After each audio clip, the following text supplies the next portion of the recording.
Hola, bueno, buenas tardes otra vez.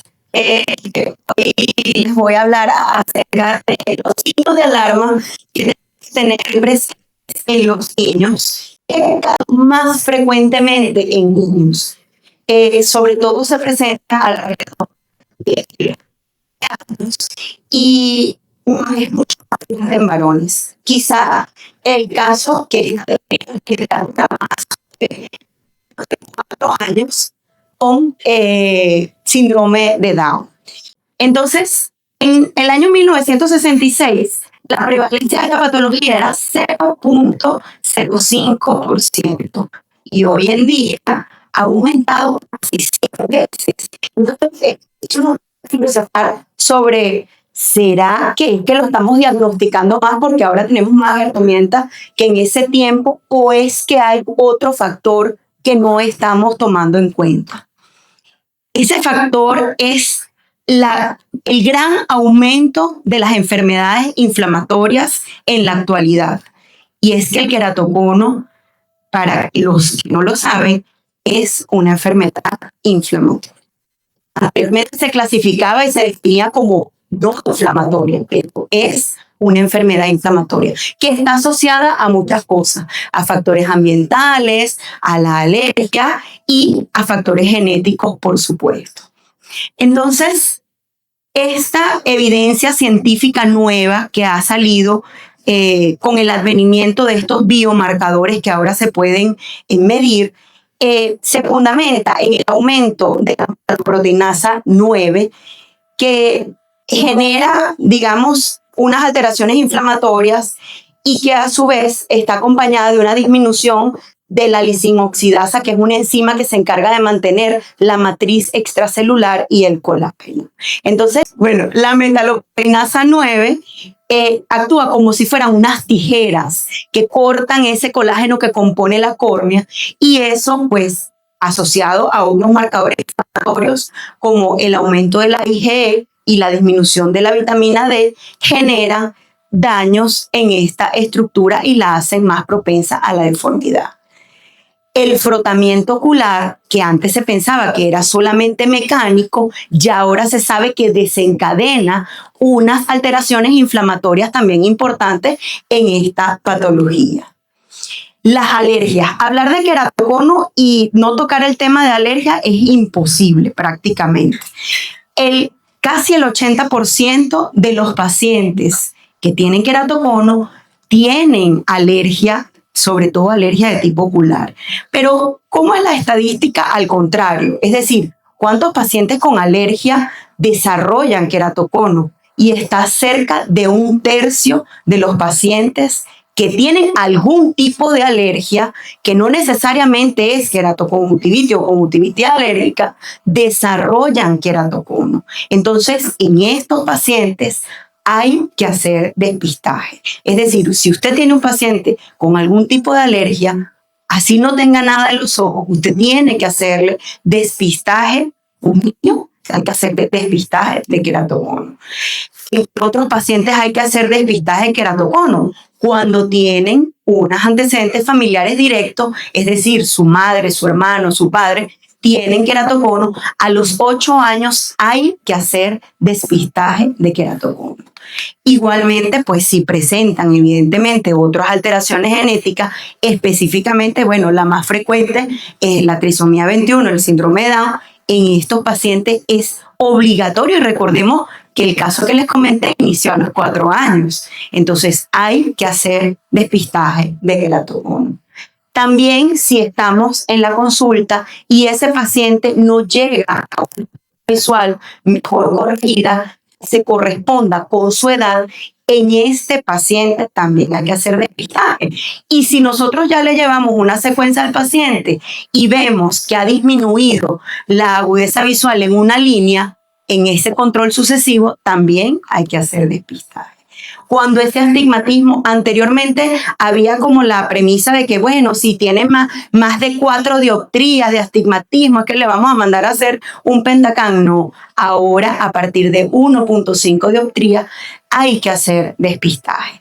Igualmente, si este astigmatismo es oblicuo o es contra la regla también, o si hay una diferencia una dioptría en un ojo y otro, o si nos aumentó más de 0,5 dioptrías en el periodo de un año. En cuanto a las queratometrías, igualmente anteriormente teníamos como la particularidad de pensar que era más de 48, 49 dioptrías, ahí era cuando íbamos a hacer evaluación, y no, el punto de corte es 46 dioptrías, porque ya mayor a 47,2 ya es un paciente que es sospechoso.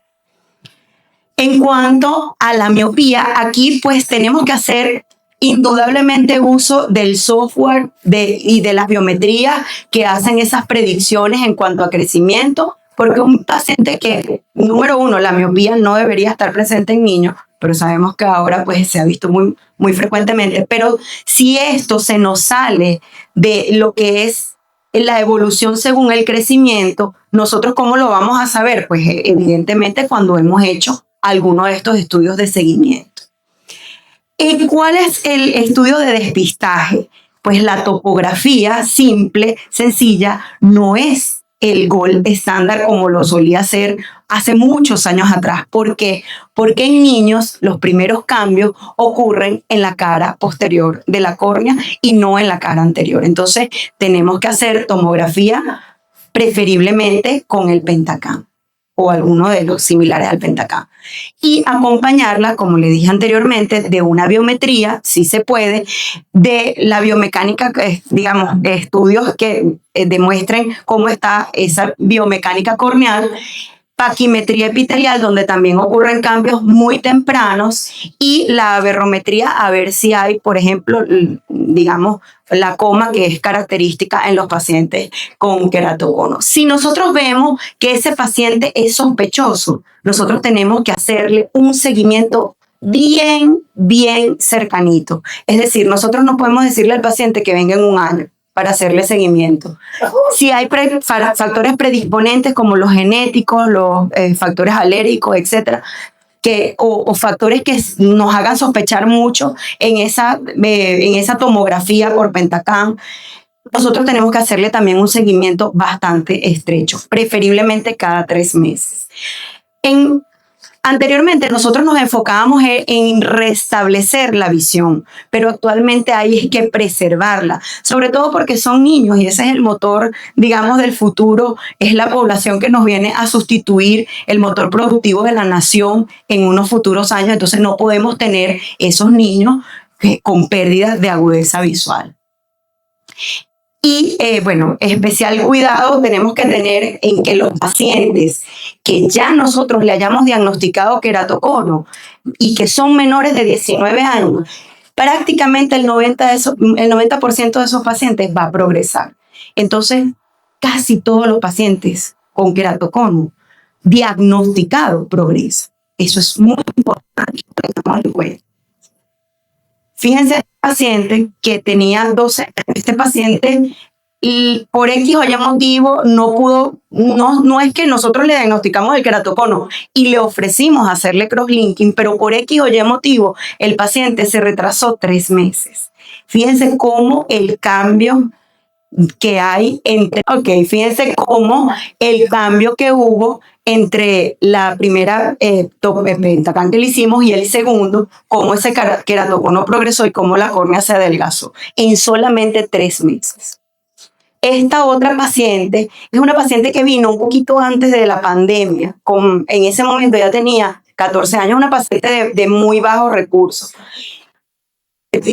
Y vino 2 años después con 16 años. Y fíjense cómo progresó en esos 2 años. Cómo progresó el ojo derecho y el ojo izquierdo. O sea, bastante notable la progresión que tuvo. Luego ya se volvió a perder por factores económicos y sociales. Salió embarazada adolescente. Y fíjense cómo me llegó en un hidrops bestial. Ustedes a lo mejor no lo notan, pero aquí en este punto hay una hilera de células de epitelio agarrándose durísimo para que esa córnea no se perfore. Entonces, que fue muy tratamos de todas maneras posibles. Al final tuve que colocarle, que me enseñó mi maestro de maestros, Marco Tulio Álvarez, un, un poquito de sangre en la córnea, y así hicimos, bueno, un tapón que logró que saliera del hidro más fácilmente, pero quedó con una cicatriz importante, un leucoma importante, y a los 6 meses me vino igual, pero con el otro ojo. Entonces tenemos una muchacha de 18, 19 años con unos leucomas bilaterales. Entonces, esta es la importancia de hacer uso de las herramientas con las que contamos hoy en día, como lo es el crosslinking, para evitar que nos lleguen esas pacientes a esa edad que está empezando la vida, prácticamente con una deficiencia visual bastante importante. Entonces, estuve en Dinamarca, en el ESCAR, y ahí dieron unos highlights sobre el segundo consenso global de queratocono, y uno de los que me llamó la atención es que el 87% de los más de 100 expertos en la materia que opinaron acá en ese consenso deciden hacer el crosslinking en menores de 19 años sin esperar la progresión. ¿Por qué sin esperar la progresión? Por lo que les comenté anteriormente. El 90% de los pacientes progresa, los menores de 19 años progresan, y no progresan poquito, progresan. Entonces, bueno, esta es pues la herramienta por elección. De hecho, el 100% de esos panelistas estuvieron de acuerdo que esta es la herramienta por elección para detener la progresión. Los protocolos acelerados son los que más se están utilizando actualmente. El punto de corte de ese aceleramiento es de 10 minutos. Quizás a medida que nosotros vayamos acelerando empezamos a perder un poco más la efectividad, y pues evidentemente cuando se hace sin epitelio es un poco más efectivo que hacerlo con el epitelio. Sin embargo, tenemos que tener presente que este es un tratamiento que bien puede repetirse. No es que nosotros le hicimos un crosslinking y luego no le podemos hacer otro. A los 6 meses podemos hacerle otro crosslinking. Bueno, entonces las ventajas de este tratamiento es que detiene la progresión. Aparte, mejora un poco la agudeza visual, aunque este no es digamos, la indicación, ni es el objetivo, ni se lo debemos nombrar a los pacientes. Y además aplana un poco, entre 1 o 2 dioptrías generalmente logramos cierta aplanación. Entonces tenemos que romper esos paradigmas, diagnosticar muy temprano, porque esto es lo que ha hecho que a nivel mundial se hayan disminuido la necesidad de trasplantes de córnea, y más aún sabiendo la problemática que existe para nosotros ahorita con la obtención de tejido. Y mantener, o sea, no esperar para rehabilitar, sino mantener una buena agudeza visual. Este tratamiento y este abordaje debe hacerse en conjunto, es decir, tenemos que involucrar a todos, oftalmólogo, pediatra, corneólogo, involucrar a la familia, y no es nada más decirle a la mamá, mira, no, que no se rasque. No, o sea, tenemos que abordar adecuadamente al niño, porque si no el niño va a estar como con esta cara sin poderse frotar los ojos. Esta es Ciudad Peluche, que es el cuarto de mi hija, que es de paso súper alérgica, pero no hay manera. Pero este es una de las cosas que nosotros tenemos que abordar, el entorno. En un paciente alérgico tenemos que mejorar el entorno, la exposición a las pantallas, y optimizar siempre la superficie ocular. Debemos hacer pruebas de IgE sérica, es algo que es un biomarcador que tenemos disponible en el país, y tratarlos preferiblemente con ciclosporina y trealosa, que generan un beneficio en la patología inflamatoria, así como hacer niveles de vitamina D y suplementar, si es necesario, es algo que tenemos a nuestra casa. Entonces, el despistaje oportuno, el seguimiento estricto y detener la progresión es importante. Y recordar que no solo el queratocono en niños no es solo progresivo, es también agresivo. Muchísimas gracias.